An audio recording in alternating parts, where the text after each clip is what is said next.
Assalamualaikum warahmatullahi wabarakatuh. Salam sejahtera buat kita semua. Perkenalkan, nama saya Sri Ngriani, NIM 226901860. Saya akan memaparkan materi mengenai tantangan ekonomi modern dan masa depan. Tantangan ekonomi modern dan masa depan sangat bervariasi, tergantung pada negara dan wilayah tertentu. Namun beberapa tantangan ekonomi yang umum dihadapi oleh banyak negara di seluruh dunia sebagai berikut. Yang pertama, ketidaksetaraan ekonomi.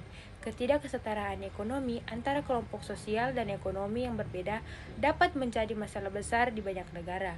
Ketidaksetaraan dapat memperburuk kemiskinan, menghambat pertumbuhan ekonomi, dan memperburuk stabilitas sosial.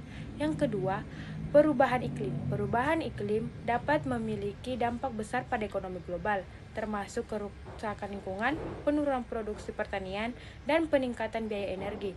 Negara-negara di seluruh dunia perlu bekerja sama untuk mengurangi emisi gas rumah kaca dan mengembangkan solusi yang lebih ramah lingkungan. Ketiga, krisis kesehatan. Krisis kesehatan seperti pandemi COVID-19 dapat memiliki dampak besar pada ekonomi global, termasuk penurunan produksi, pengangguran, dan penurunan permintaan. Negara-negara perlu memperkuat sistem kesehatan mereka dan mengembangkan strategi untuk mengatasi krisis kesehatan di masa depan. 4. Ketergantungan pada teknologi. Teknologi dapat menjadi pendorong utama pertumbuhan ekonomi, tetapi juga dapat menciptakan ketidakpastian dan ketidakstabilan. Negara-negara perlu mengembangkan kebijakan untuk mengatasi masalah seperti keamanan siber, privasi data, dan pengangguran struktural yang disebabkan oleh otomatisasi. 5. Krisis keuangan. Krisis keuangan dapat memicu resesi ekonomi dan memperburuk ketidaksetaraan ekonomi. Negara-negara perlu mengembangkan sistem keuangan yang stabil dan mengambil tindakan untuk mencegah krisis keuangan di masa depan. 6. Migrasi dan mobilitas tenaga kerja. Migrasi dan mobilitas tenaga kerja dapat memiliki dampak besar pada ekonomi global, termasuk meningkatkan pertumbuhan ekonomi dan memperkuat pasar tenaga kerja. Namun, migrasi juga dapat menciptakan ketidakpastian dan ketidakstabilan serta memperburuk ketidaksetaraan ekonomi. 7. Pertumbuhan populasi. Pertumbuhan populasi dapat menciptakan tekanan pada sumber daya alam dan infrastruktur serta memperburuk ketidaksetaraan ekonomi. Negara-negara perlu mengembangkan kebijakan untuk mengatasi masalah seperti pengangguran, kemiskinan, dan ketidaksetaraan ekonomi yang disebabkan oleh pertumbuhan populasi yang cepat.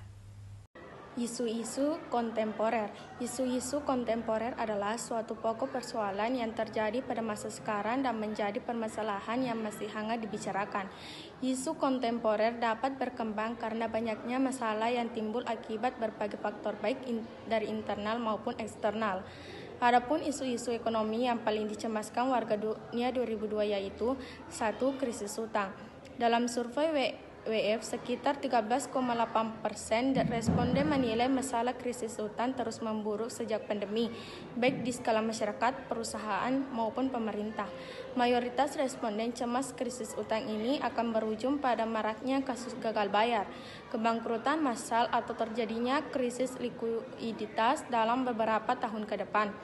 2. Ekonomi mandek. Selain utang, isu yang banyak dicemaskan warga dunia adalah pertumbuhan ekonomi yang mandek. Sebanyak 6,9% responden khawatir pandemi akan terus berlangsung sehingga ekonomi mereka tidak bisa tumbuh dalam jangka waktu panjang.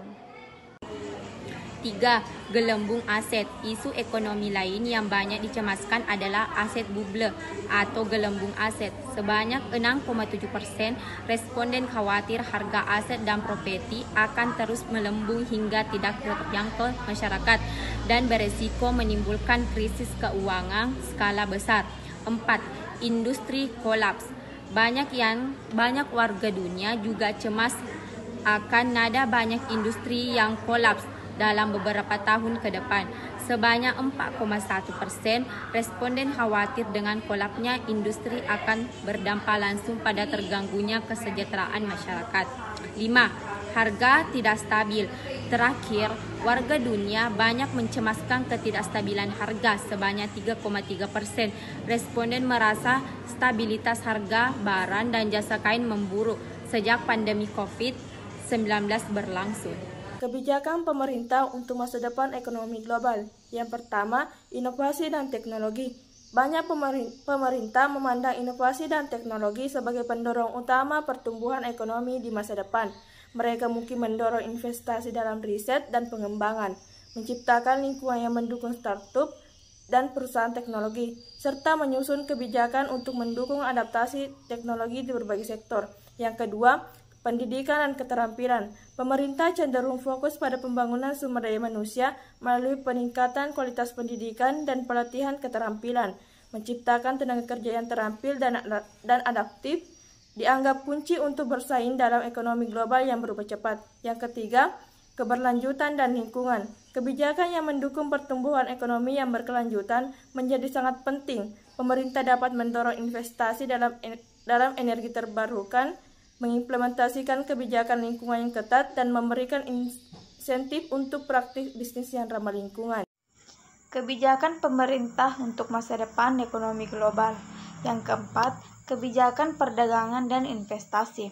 Pemerintah dapat bekerja untuk meningkatkan akses pasar internasional, menegosiasikan perjanjian perdagangan yang menguntungkan, dan menciptakan iklim investasi yang menarik bagi investor.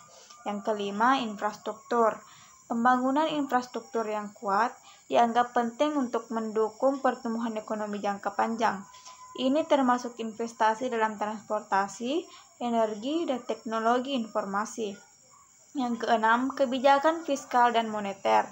Pengaturan kebijakan fiskal dan moneter dapat digunakan untuk menjaga stabilitas ekonomi dan mengatasi tantangan seperti inflasi dan resesi. 7. Kolaborasi internasional. Pemerintah juga dapat bekerja sama dengan negara-negara lain untuk mengatasi masalah ekonomi global seperti pertumbuhan iklim, ketidaksetaraan, dan krisis kesehatan. Sekian dari saya. Wassalamualaikum warahmatullahi wabarakatuh.